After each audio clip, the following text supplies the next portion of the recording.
All right, good night again to everyone. And first of all, I have to thank you all for joining me on this live. I hope I know that usually you are busy. Some of you might have just finished working and all of that. I know that you weren't hearing me earlier, so I just restarted the live. Thank you for holding on. Thank you for coming back.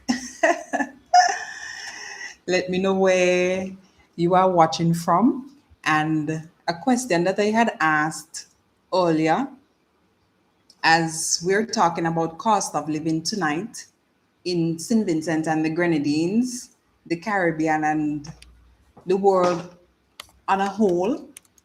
So I want to know, on a scale of 1 to 10, how bad is cost of living hitting you right now? So we're starting at the grocery store, at the supermarket, because that's exactly where it usually hits the hardest. We're talking about basic items such as flour, rice, sugar, cooking oil, chicken, eggs, canned goods. Every time you visit the supermarket, sometimes it would feel like your heart is sinking for those groceries that you would have been paying $250 for, that usually comes up to around $350 now, even though you don't buy luxury items. As I would have mentioned, families are quietly adjusting. Some are having smaller meat, smaller portions. Some are having less meat, more starch, cutting back on snacks, delaying purchases. And as I would have mentioned, this is not this is not drama. What I'm talking about, it's not drama. It's just a survival adjustment. And we have to talk about it honestly, because it's something that we don't usually talk about enough. Even the cost of eating healthy. I don't know if you have noticed, but fresher, healthier options are often more expensive. I'm talking about fresh fruits, vegetables, quality meats. They cost more. Meanwhile, the cheaper options, which are usually more heavily processed, high in sugar, salt, and preservatives, those are much cheaper. So, what is happening is that families are stretching their dollar by buying things that actually fill the belly and not exactly what is nourishing the body. And slowly, people are sacrificing their health just to survive financially. Then, years later, you would see people battling diabetes, hypertension, and other chronic illnesses. Don't talk about the medical bills that comes with that. That's another burden by itself. So cost of living is not just hitting people's pockets, it's also quietly affecting people's bodies as well. While we are on the topic of cost of living, we have to look at rent and housing. In some areas, rent has been steadily increasing. You can also let me know if it's increasing in your area where you are currently. And young professionals are struggling to find affordable apartments. Single mothers, they're being pretty much stretched thin. Some people are actually living with their extended family longer than they plan to. And it's not because they don't want to, but because they actually have to. And so here's the issue: salaries have not risen at the same pace as living expenses. So that creates pressure, and pressure creates confusion, and frustration eventually, for some people, even becomes political. But we're not we're not dealing with that. Also, in relation to cost of living, we have to look at electricity, water, internet.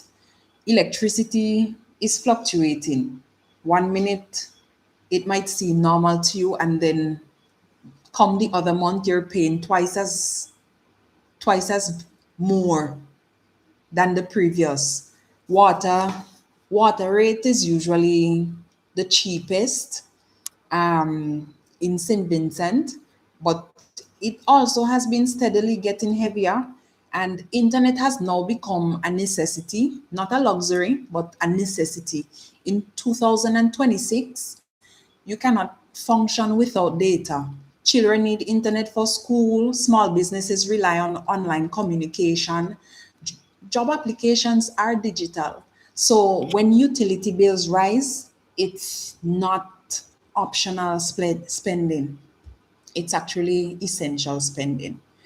You also have to look at transportation and fuel, and that is something that affects everyone.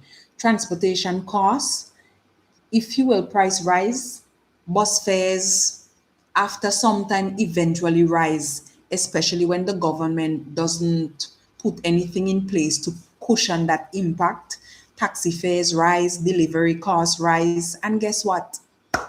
Those increases reflect right back into your grocery bill because everything is transported. The farmer has to transport his produce, the importer must transport the goods, the supermarkets have to come to transport the stock. So even if we don't see the chain, you do feel the effect. Also, you have to look at school expenses and parental stress. Parents are feeling it. Uniforms are expensive, books are expensive, lunch money is higher, extracurricular activities cost money, and parents want the best for their children, but sometimes the wallet says no. Yeah, sometimes the wallet have to say no. And that emotional conflict is heavy. We need to talk about that stress openly. We've been hearing more reports of people getting caught, especially if you're paying attention to the news. You will see that more people are getting caught stealing basic items from supermarkets. And I'm not talking about luxury goods, not electronics, but basic items like bread, milk, canned goods, feminine hygiene products, pads, let me just say pads. And that says a lot because when stealing shifts from want to need, when it moves from gadgets to groceries, that tells you that something deeper is happening beneath the surface.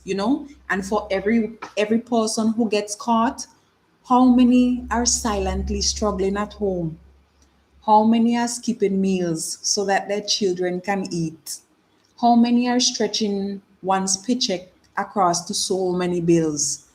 We can condemn stealing, and yes, wrong is wrong, but we also have to ask what kind of economic pressure pushes ordinary people into desperate decisions.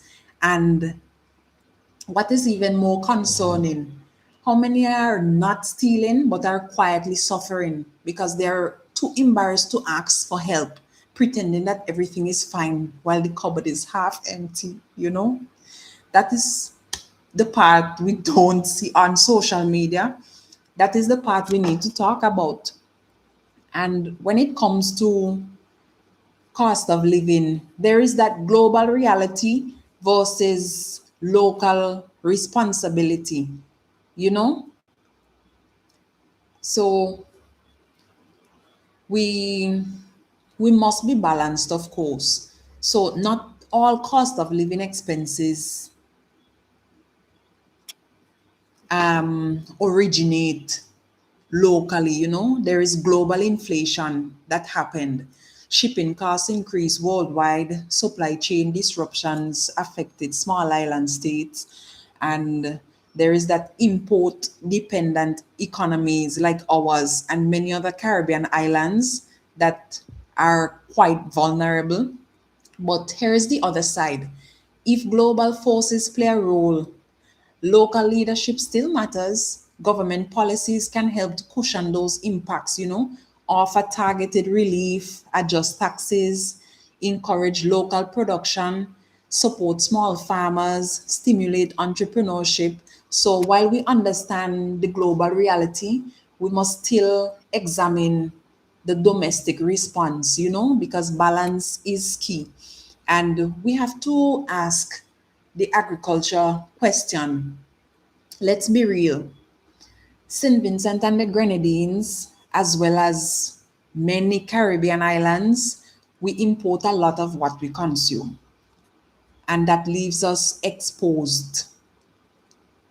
You know, we should be investing more seriously in agriculture, in agro processing, backyard farming, youth farming programs, local food markets. If we grow more, we import less.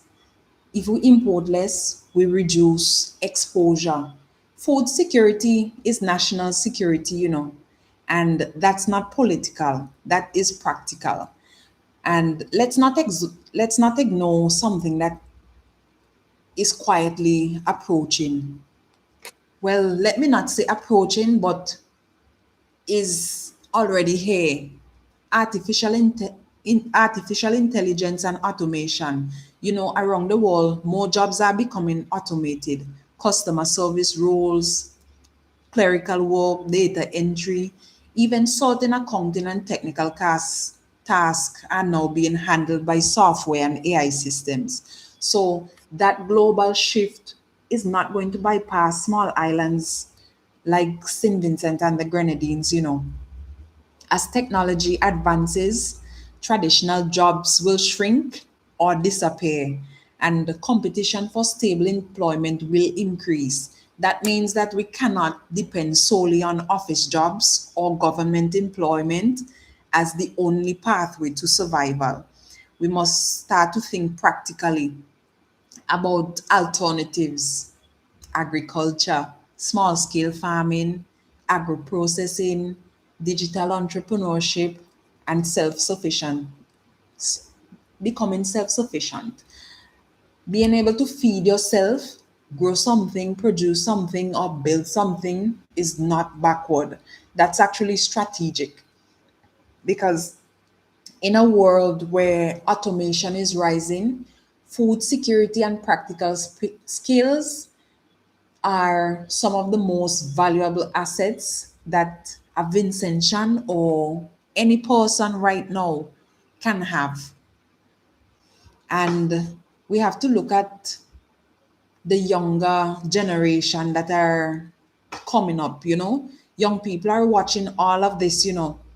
They see high expenses, limited salary growth, limited opportunity in some sectors. So what do? They migrate. So there is that brain drain, if you want to call it that, that is also connected to cost of living. If you cannot build a stable life comfortably at home, you will you're definitely gonna look elsewhere. And that is not betrayal, that is economics. And if we don't address affordability seriously, each country will risk losing some of their brightest minds.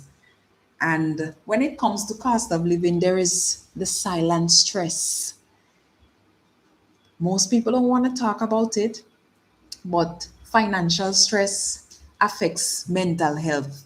Financial stress affects parenting, productivity, marriage, community relationships. And when people are financially strained, patience, I could tell you, it shortens. When people are financially strained, anger rises quickly, political hostility increases, And cost of living is not just about money, it's also about emotional stability.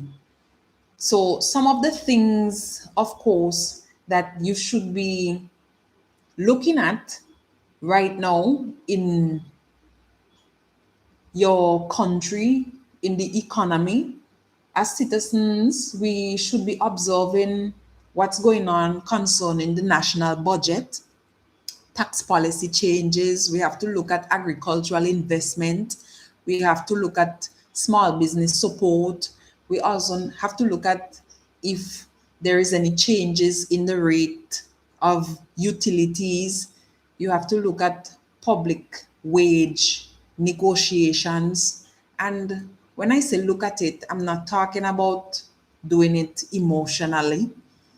It's not about a red or yellow thing, but we have to do it intelligently. Instead of arguing about party loyalty, we have to be asking ourselves, are policies reducing pressure or is it increasing pressure?